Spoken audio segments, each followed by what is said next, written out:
Несколько важных уроков. Бир нече маанилүү сабактар. Мехрон эртең менен эрте ойгонду. Күн чыга элек болчу. Бактын ичи караңгы эле.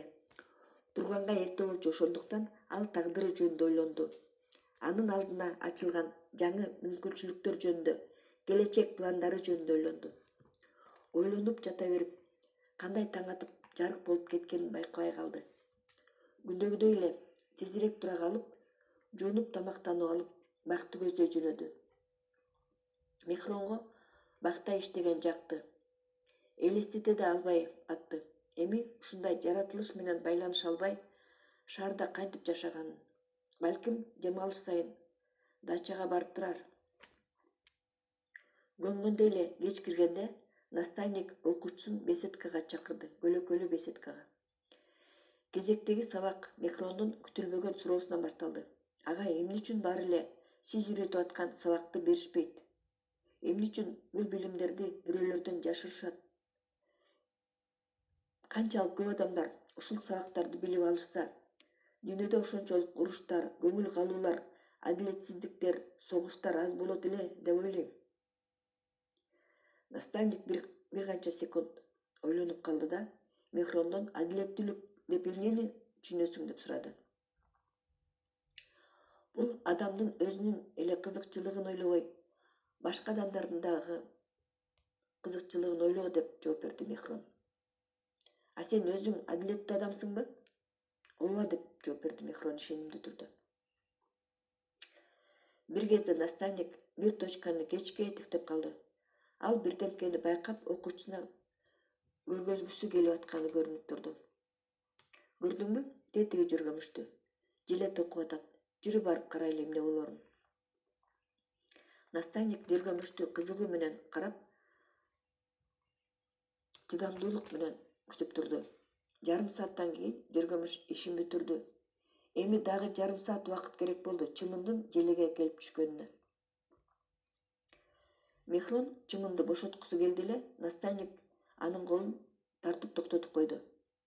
Мына сен адилетсиз адамсың, деди Мехрон, деди наставник. Мехрон ал сөзгө шок болуп калды. Мен чымынды бошоткум келген. Анда бул жүргөмүшкө кылган адилетсиздик болуп калат. Ал үмүт менен иштеген, желе салган деп жооп берди наставник. А чымынчы, ал өлүп калат да. Наставник желени карап, чечкиндүү айтты. Чымын өзүнүн жолун өзү тандаган. Эми өзүнүн тагдырын өзү көрсүн. Алар унчукпай беседкага кайра келишти да сабакты башташты. Кийинки биз талдай турган закон адилеттүү бол деп аталат. Эсиңдеби, Мехрон? Биз экөөбүз тазалыктын 7 түрү жөнүндө өткөнбүз. Адам төрөлгөндө биз жөн гана айтабыз. Аял эркек төрөдү же кыз төрөдү деп. Бирок кээ бир адамдар бул дүйнөгө кандайдыр бир белгилүү предназначение менен келишет. Тарых тастыктап берди. Көпчүлүк пайгамбарлар башында пайгамбар болушкан эмес. Көпчүлүк ыйык адамдар төрөлгөндө эле ыйык болуп төрөлүшкөн эмес. Алар деле жөн эле бала же кыз болуп төрөлүшкөн. Көбүнчө ийгиликтүү адамдар төрөлгөндө эле ийгиликтүү болуп төрөлүшкөн эмес. Бирок бардык пайгамбарларда, бардык ыйык адамдарда, бардык ийгиликтүү адамдарда, көбүнчө күчтүү лидерлерде жана бай адамдарда дайыма адилеттүүлүк сапаты бар. Алар адилеттүү болгондуктан Кудай ошолорду тандап алган. Эсиңде болсун, эң маанилүү руханий закондордун бири адилеттүү болуу, чынчыл болуу, даже сага бул зыян алып келип атса дагы. Бирөөнүн бирденкесин алба, эч кимге карыз болбо. Бергенде алганыңан көбүрөөк кылып бер. Адилеттүүлүк бул руханияттын негизги закону. Ал адамда төрөлгөндөн бери болот. Жана мунун соту сен өзүңсүң. Дагы эң башкы закон сенин ички колдоп туручу команда деп атаса болот. Сенин ичиңде сени колдоп туручу команда бар. Ал сенин жүрөгүң, сенин чынчылдыгың, сенин ар-намысың, сенин сотуң, сенин абийириң. Биз сөз кылган тазалыктын 7 түрү: ниеттин тазалыгы, дененин тазалыгы, сөздүн тазалыгы, угуунун тазалыгы, ойдун тазалыгы жана башка. Булар көп киши үчүн руханий күчтүн булагы. Ал төрөлгөндө эле ар бирибизге берилген. Мунун баарын өркүндөтүп өстүрүп алсак болот, эгер муну башкы максатыбыз кылсак. Өзүңдүн ичиңе колдоп туручу команда түзүп ал.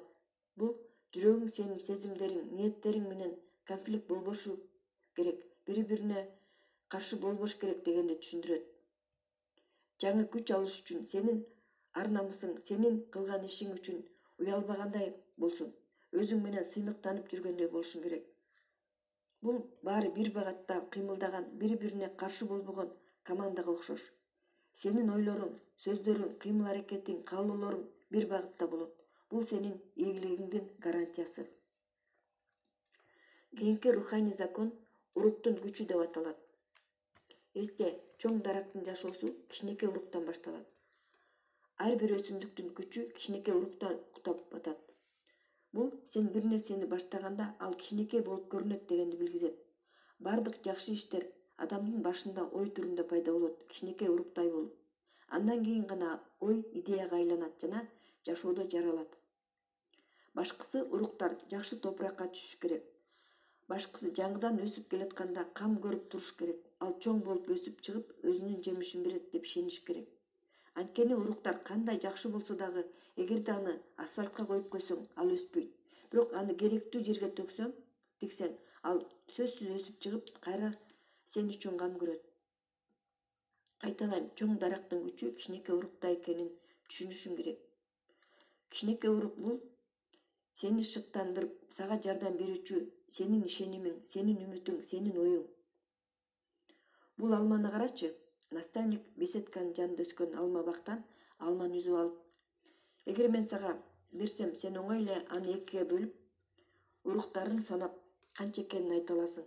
Бирок бул уруктардан канча бак өсүп чыгарын эч ким эч качан айта албайт.